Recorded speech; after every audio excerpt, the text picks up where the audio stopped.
사도신경으로 신앙 고백 드림으로 새벽 예배 시작합니다.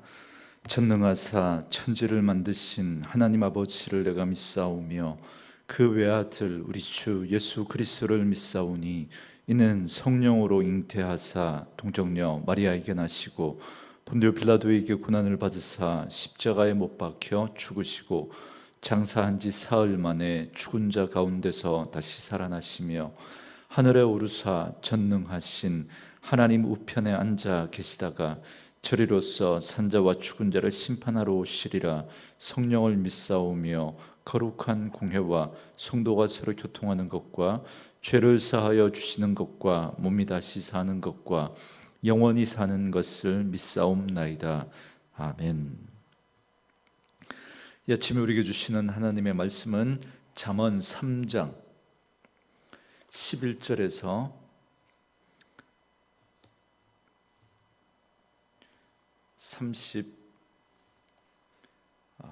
35절 말씀까지, 잠언 3장 11절에서 마지막 35절 말씀까지입니다. 우리 말씀 찾으셨으면 한 목소리로 같이 읽겠습니다. 내 아들아, 여호와의 징계를 경히 여기지 말라. 꾸지람을 싫어하지 말라. 대저 여호와께서 그 사랑하시는 자를 경계하시기를 마치 아비가 그 기뻐하는 아들을 징계함 같이 하시느니라. 지혜를 얻은 자와 명철을 얻은 자는 복이 있나니 이는 지혜를 얻는 것이 은을 얻는 것보다 낫고 그 이익이 정금보다 나음이니라. 지혜는 진주보다 귀하니 네가 사모하는 모든 것으로 이에 비교할 수 없도다. 그의 오른손에는 장수가 있고 그의 왼손에는 부귀가 있나니 그 길은 즐거운 길이요 그의 지름길은 다 평강이니라. 지혜는 그 얻은 자에게 생명나무라. 지혜를 가진 자는 복되도다. 여호와께서는 지혜로 땅에 터를 놓으셨으며 명철로 하늘을 견고히 세우셨고 그의 지식으로 깊은 바다를 갈라지게 하셨으며 공중에서 이슬이 내리게 하셨느니라. 내 아들아, 완전한 지혜와 근신을 지키고 이것들이 네 눈앞에서 떠나지 말게 하라. 그리하면 그것이 네 영혼의 생명이 되며 네 목의 장식이 되리니 네가 네 길을 평안히 행하겠고 네 발이 거치지 아니하겠으며 네가 누울 때 두려워하지 아니하겠고 네가 누운즉 네 잠이 달리로다. 너는 갑작스러운 두려움도 악인에게 닥치는 멸망도 두려워하지 말라. 대저 여호와는 네가 의지할 이시니라. 네 발을 지켜 걸리지 않게 하시리라. 네 손이 선을 베풀 힘이 있거든 마땅히 받을 자에게 베풀기를 아끼지 말며 네게 있거든 이웃에게 이르기를 갔다가 다시 오라 내일 주겠노라 하지 말며 네 이웃이 네 곁에서 평안히 살거든 그를 해하려고 꾀하지 말며 사람이 네게 악을 행하지 아니하였거든 까닭 없이 더불어 다투지 말며 포악한 자를 부러워하지 말며 그의 어떤 행위도 따르지 말라. 대저 패역한 자는 여호와께서 미워하시나 정직한 자에게는 그의 교통하심이 있으며 악인의 집에는 여호와의 저주가 있거니와 의인의 집에는 복이 있느니라. 진실로 그는 거만한 자를 비웃으시며 겸손한 자에게 은혜를 베푸시나니 지혜로운 자는 영광을 기업으로 받거니와 미련한 자의 영달함은 수치가 되느니라. 아멘. 오늘은 함께 읽으신 잠언 3장 11절에서 35절 말씀을 중심으로 세상을 창조한 지혜를 따라 살라라는 제목의 말씀으로 잠시 은혜를 나누겠습니다. 어제 살펴봤던 잠언 3장 1절부터 10절 말씀은 두 구절씩 쌍을 이루고 있는 그런 구조로 앞에는 명령과 뒷구절에서는 그 명령대로 했을 때 주어지는 축복의 약속이 반복되어 있습니다. 그러니까 하나님의 법과 명령에 순종하면 하나님이 복을 주신다라는 그런 내용입니다. 그런데 오늘 본문의 말씀은 전혀 다른 형태의 복을 말씀합니다. 그것은 바로 징계와 꾸지람도 하나님이 주시는 복이라는 것입니다. 다시 말하면 하나님이 주시는 고난도 복이 될 수 있다라는 것입니다. 11절 말씀에 내 아들아 여호와의 징계를 경히 여기지 말라 그 꾸지람을 싫어하지 말라 그럽니다. 우리가 하나님을 잘 믿고 경외하는데도 불구하고 때로는 하나님이 우리에게 고난을 주실 때가 있습니다. 욥의 경우나 바울의 경우를 봐도 우리가 쉽게 알 수 있습니다. 그들이 뭘 잘못해서가 아니라 하나님이 그들을 더 온전하게 세우기 위해서 고난을 주셨던 걸 알 수 있습니다. 그래서 오늘 말씀은 먼저 징계나 꾸지람이라는 이 고난을 받아도 그것을 경히 여기거나 싫어하지 말라 그렇게 말씀하고 있습니다. 그 이유가 뭐냐면 12절 말씀에서 대저 여호와께서 그 사랑하시는 자를 징계하시기를 마치 아비가 그 기뻐하는 아들을 징계함같이 하시느니라 그럽니다. 여기서 우리는 징계나 꾸지람이라는 말보다 그 사랑하시는 자, 그 기뻐하시는 아들이라는 말에 더욱더 우리가 집중할 필요가 있습니다. 우리는 하나님이 사랑하시고 기뻐하시는 자녀들입니다. 이것이 우리의 신분을 잘 말해주고 있습니다. 그러니까 하나님의 징계는 결코 우리를 괴롭히거나 우리를 고통스럽게 하려는 게 목적이 아닙니다. 오히려 징계와 꾸지람, 고난은 하나님의 사랑을 받는 우리들이 그 하나님이 우리를 정말 사랑하시고 계신다라고 하는 그 증거가 될 수 있는 것입니다. 하나님의 징계에는 선한 뜻이 있습니다. 징계를 받는 자를 온전하고 아름답게 세워가기 위한 하나님의 뜻이 그 속에 담겨 있기 때문에 그렇습니다. 우리는 하나님의 징계나 꾸지람을 통해서 모르고 그냥 지나쳤을 수 있는 그런 잘못들, 하나님의 자녀답지 않은 그런 우리 안에 있는 악한 성품이나 습관 같은 것들을 비로소 깨달을 수가 있습니다.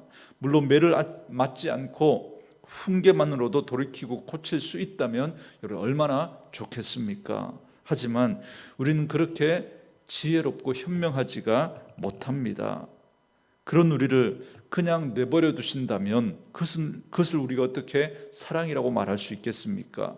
매를 들어서라도 잘못된 모습, 잘못된 길에서 떠나도록 하는 것이 그것이 사랑 아니겠습니까? 그래서 하나님은 때로 매를 들어서라도 당신의 백성을 축복받을 만한 존재로 정말 하나님 앞에 기뻐하시는 삶을 살아갈 수 있도록 매를 들어서라도 그 파멸의 길에서 돌이키게 하시는 그런 하나님이신 거죠. 마치 부모님이 회초리를 들 때 그 회초리 매만 바라보는 것이 아니라 그 순간 그 매를 드실 수밖에 없었던 그 부모의 마음을 헤아릴 줄 아는 아이가 지혜로운 아이인 것처럼 하나님께서 때로 우리의 삶 가운데 고난이라고 하는 또한 또 여러 가지 아픔과 또 어려움들을 통해서 우리의 삶을 돌이키기를 원하시는, 우리의 삶을 하나님 앞에서 온전히 세워가기를 원하시는 그 하나님의 마음을 헤아릴 수 있는 것이 바로 지혜인 것입니다. 그래서 지혜로운 사람은 하나님의 표현이, 우리를 사랑하시는 하나님의 표현이 때로는 고난과 징계를 통해서 올 수 있다는 걸 깨닫는 것이죠. 계속해서 13절부터 18절까지 말씀은 마치 시편을 연상케 하는 말씀입니다. 이는 지혜에 대한 찬양시와 같은 형식으로 되어 있습니다. 그래서 이 본문은 크게 두 부분으로 나누어 있는데요. 먼저 13절부터 15절까지가 지상 최고의 가치가 바로 지혜다라는 걸 노래합니다. 지혜는 세상에 귀하다는 은금이나 진주와 같은 그 어떤 것과도 비교할 수 없는 최고의 가치를 가졌음을 말합니다. 그 다음 16절부터 18절까지 말씀은 지혜가 가져다 주는 복들을 소개하고 찬양하는 부분입니다. 여러 가지 복들 가운데 지혜가 주는 가장 최고의 축복은 생명나무를 얻게 하는 것입니다. 18절에 지혜는 그 얻는 자에게 생명나무라, 지혜를 가진 자는 복되도다 그럽니다. 여러분, 성경의 생명나무는 창세기 2장의 에덴 동산에 처음 등장하죠. 하나님이 인간에게 주어 먹게 하신 나무 중에 생명나무가 에덴 동산에 중앙에 있었습니다. 그러나 이 나무는 인간의 범죄와 함께 상실된 나무입니다. 하나님은 에덴 동산 입구에 화영검을 가진 천사들을 두어서 아무도 그 생명나무에 접근하지 못하게 막으셨습니다. 그런데 오늘 본문에서 하나님의 지혜를 발견한 사람은 이 생명나무를 얻는 것으로 그렇게 묘사를 합니다. 지혜가 그 정도로 가치 있는 것임을 알려주는 것이죠. 우리가 마지막에 또 우리가 하나님 앞에 설 때 그 생명나무를 얻게 될 것인데, 그 지혜를 발견한 사람이 마치 그 생명나무를 얻는 것으로 그렇게 묘사를 하고 있습니다. 이렇게 지혜를 찬양하는 것이죠. 15절에서 17절 말씀에 보면 지혜는 진주보다 귀하니 네가 사모하는 모든 것으로도 이에 비교할 수 없다다. 그의 오른손에는 장수가 있고 그의 왼손에는 부귀가 있나니 그 길은 즐거운 길이요 그의 지름길은 다 평강이니라 그럽니다. 이 말씀처럼 지혜는 이 세상의 그 어떤 것보다 귀합니다. 지혜가 인도하는 곳은 안전하고 복된 길이라고 말씀합니다. 때로는 그 길이 좁고 협착해도 우리는 지혜가 인도하는 그 좁은 길로 반드시 가야 합니다. 왜냐하면 그 길 끝에는 결국 생명의 풍성함이 있기 때문에 그렇습니다. 그렇기 때문에 여러분, 우리가 그 길 자체로 그 길이 좋은 길인지 나쁜 길인지 평가하시면 안 됩니다. 세상은 넓고 화려하고 그러한 길을 좋은 길로 그렇게 이야기하지만, 그러나 우리는 그 끝에 생명의 그 길의 끝이 생명에 닿아 있느냐 아니냐로 판단하셔야 됩니다. 여러분, 아무리 추락할 비행기의 그 1등석이 그렇게 좋고 편안하고 안락하고 서비스가 좋을지라도 추락할 비행기의 1등석은 결코 좋은 자리가 아닌 거죠. 그러나 안전하게 목적지까지 가는 그런 3등석이라도 그 자리가 좋은 자리인 것처럼, 그 길이 좁고 협착할지라도 생명에 닿아 있는 그 길이 좋은 길입니다. 또한 하나님은 그 지혜로 온 우주를 만드셨습니다. 여러분, 19절부터 20절 말씀해 보시면 여호와께서는 지혜로 땅에 터를 놓으셨으며 명철로 하늘을 견고히 세우셨고 그의 지식으로 깊은 바다를 갈라지게 하셨으며 공중에서 이슬이 내리게 하셨느니라 그럽니다. 하나님의 지혜는 세상 만물을 창조해 내신 하나님의 능력이자 지금도 여전히 이 세상을 유지해 주는 힘입니다. 지금도 하나님의 완벽한 지혜가 이 세상을 움직이고 있습니다. 그러므로 우리는 늘 이 지혜를 가까이 해야 하는 것입니다. 그리고 21절에 내 아들아 완전한 지혜와 근신을 지키고 이것들이 네 눈앞에서 떠나지 말게 하라 그럽니다. 하나님의 지혜는 다름 아닌 이 성경의 말씀 속에 담겨져 있다는 겁니다. 그래서 우리가 하나님의 지혜를 떠나지 않고 늘 가까이 한다는 것은 성경을 가까이 하는 것이고 성경의 가르침을 삶에서 순종하는 것입니다. 그러면 22절 말씀처럼 지혜가 내 영혼의 생명이 되며 목에 장식이 됩니다. 하나님의 말씀은 그리고 우리의 영혼의 양식입니다. 우리의 영혼은 하나님의 말씀으로 힘을 얻고 생명을 얻습니다. 또한 하나님의 말씀은 우리에게 메달과 같고 훈장과도 같다 그럽니다. 목의 장식은 고대 높은 사람의 그 신분과 권위를 상징하는 거거든요. 이처럼 하나님의 말씀으로 지혜를 얻는 자는 존귀함을 얻게 될 것을 이렇게 표현하고 있는 것입니다. 그래서 우리가 세상의 그 만물의 이치를 바라보면서 거기서 하나님이 담아 놓으신 그런 질서들을 통해서 우리가 지혜를 얻을 수 있지만, 무엇보다도 이 성경에 기록된 이 말씀을 통해서 우리가 하나님의 지혜를 그대로 받아 우리 마음속에 담아 놓을 수 있습니다. 그럴 때 그것이 우리에게 생명이 되고 우리에게 그 말씀으로 우리를 존귀함을 얻을 수 있다 말씀하는 것이죠. 또한 23절부터 24절 말씀처럼 하나님의 지혜를 가까이 하는 자는 평안함을 얻습니다. 그는 잠잘 때도 보호를 받는다 그럽니다. 아담 이래로 범죄한 인간은 늘 삶이 고달픕니다. 그러나 하나님의 말씀을 먹고 하나님을 중심에 모시고 사는 사람은 어떤 환경 속에서도 감사와 기쁨을 놓치지 않습니다. 바울과 실라가 빌립보 감옥에서도 매를 맞고 찬양할 수 있었던 이유가 바로 그 심중에 하나님이 그 세상 어떤 것과도 어떤 것도 줄 수 없는, 그래서 그 어떤 환경 속에서도 찬양할 수 있고 또 그 흔들리지 않을 수 있는 그 마음을 주셨던 거죠. 그래서 어떤 상황 속에서도 두 다리를 뻗고 단잠을 잘 수가 있는 것입니다. 그래서 우리 안에 알 수 없는 그런 불안함이 있다면 우리가 하나님에 대한 그 믿음을 우리가 더 온전히 붙들고 하나님 앞에 그 평안함을 달라고, 단잠을 달라고 또한 기도하시기 바랍니다. 그리고 하나님의 지혜를 얻는 자는 이웃과의 관계를 바르게 합니다. 27절 말씀에 네 손이 선을 베풀 힘이 있거든 마땅히 받을 자에게 베풀기를 아끼지 말며 그럽니다. 하나님은 이웃을 사랑하는 사람에게 복을 주십니다. 왜냐하면 사람을 사랑하는 것은 가장 하나님의 마음을 닮은 모습이기 때문에 그렇습니다. 하나님은 세상을 사랑하십니다. 인간은 비록 죄로 인해서 하나님의 형상을 잃어버렸지만 하나님은 여전히 인간을 사랑하십니다. 그래서 우리는 하나님을 사랑하며 하나님은 동시에 우리에게 이웃을 사랑하라고 말씀하고 있습니다. 이것이 지혜를 얻은 자의 모습입니다. 여러분, 앞에서 그런 우리의 마음의 평안도 사실 관계가 끼어져서 오는 거거든요. 하나님과의 관계가 끼어졌기 때문에 알 수 없는 불안함이 우리에게 있는 것입니다. 그리고 그것이 결국 그 불안함이 또 사람과의 살아가는 그 삶 속에서도 또 단절을 가져오고 그것이 끼어지면서 더 우리가 불안해지는 거거든요. 그래서 결국 우리 안에는 이 평안도 하나님과의 관계를 회복하고 그것이 나아가 이웃 사랑으로 드러나게 될 때 참된 평안이 우리에게 주어질 수 있습니다. 그래서 본문은 이웃에게 사랑을 베풀 때의 구체적인 행동 강령을 우리에게 가르쳐 줍니다. 첫째, 마땅히 베풀라는 것입니다. 우리는 하나님의 큰 사랑과 은혜를 받고도 마치 스스로 노력해서 얻은 것처럼 착각할 때가 많습니다. 사실 우리가 받은 것은 모두가 다 거저 받은 것입니다. 그러나 거저 받았으니 거저 주라고 말씀하고 있는 것입니다. 이게 성경의 가르침인 거죠. 그 다음으로 이웃의 형통을 보고 함께 기뻐하는 넉넉한 마음을 가져야 합니다.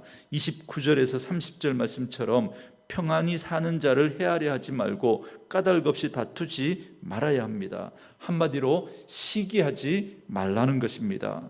하나님의 복을 받은 사람은 남을 시기하지 않습니다. 다른 사람이 잘 되는 것을 보고 함께 기뻐할 수 있는 넉넉한 마음을 갖습니다. 그런데 여러분, 인간의 재성은 지독한 자기중심주의이기 때문에 다른 사람이 잘 되면 그걸 우리가 함께 기뻐하지 못하고 그게 시기하는 겁니다.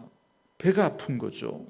그리고 이러한 시기심에 빠지면 결국 악한 자들의 형통을 부러워하게 됩니다. 31절에 포악한 자를 부러워하지 말며 그의 어떤 행위도 따르지 말라 그럽니다. 그런데도 온갖 부정과 부패와 불의와 정직하지 못한 그런 방법으로 부자가 되거나 잘 되는 그런 사람들을 우리가 주변에서 볼 수 있습니다. 그런 사람 때문에 정직하게 살며 하나님의 뜻대로 살다가 시험에 들고 원망에 빠지는 그런 사람들이 있을 수 있습니다.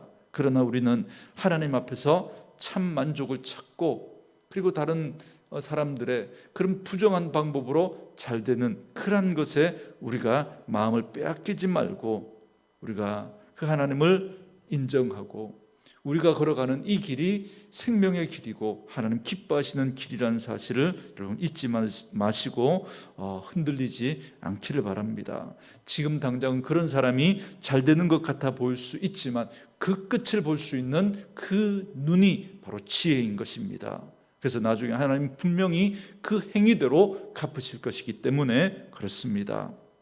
그러므로 오늘 말씀처럼 우리는 진정 지혜로운 자가 되어서 고난 속에서도 하나님의 사랑과 선한 뜻을 바라보고 늘 하나님의 말씀을 지키고 눈앞에서 떠나지 않게 하시고 이웃을 마땅히 사랑하고 그리고 시기하지 않고 하나님 안에서 참된 만족을 구하심으로 진정으로 생명나무를 얻는 그런 복된 삶을 살아갈 수 있는 저와 여러분 되어줄 수 있기를 주님의 이름으로 축원합니다.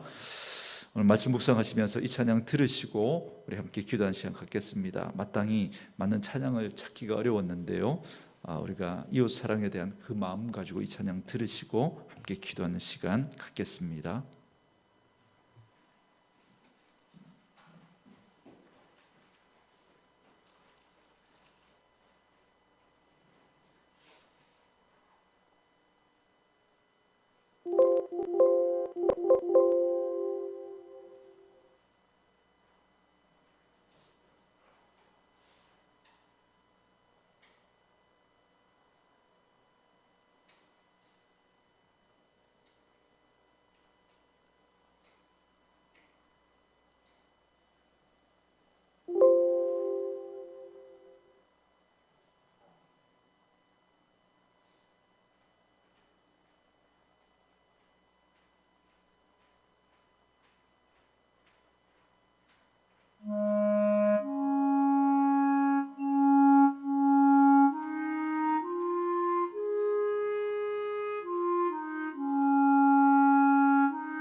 이 풍진 세상을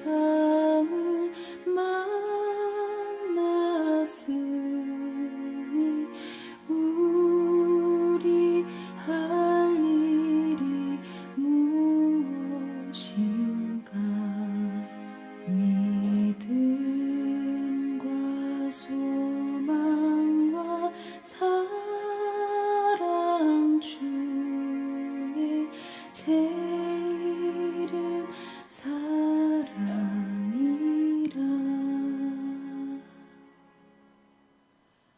이 풍진 세상을 만났으니 우리 할 일이 무엇인가. 믿음과 소망과 사랑 중에 제일은 사랑이라.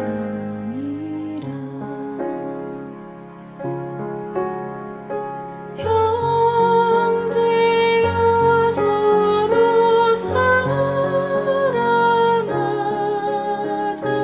우리 서로 사랑하자. 사랑의 주님 계명 지켜 힘써서 사랑하자.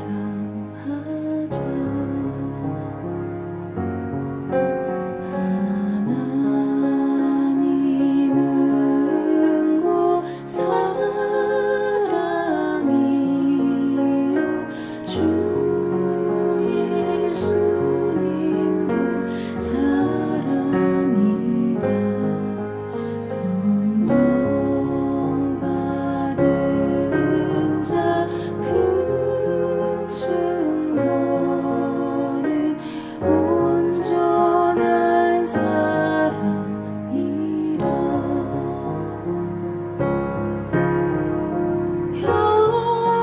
형제여 서로 사랑하자. 우리 서로 사랑하자. 사랑의 주님 계명 지켜 힘써서 사랑하자.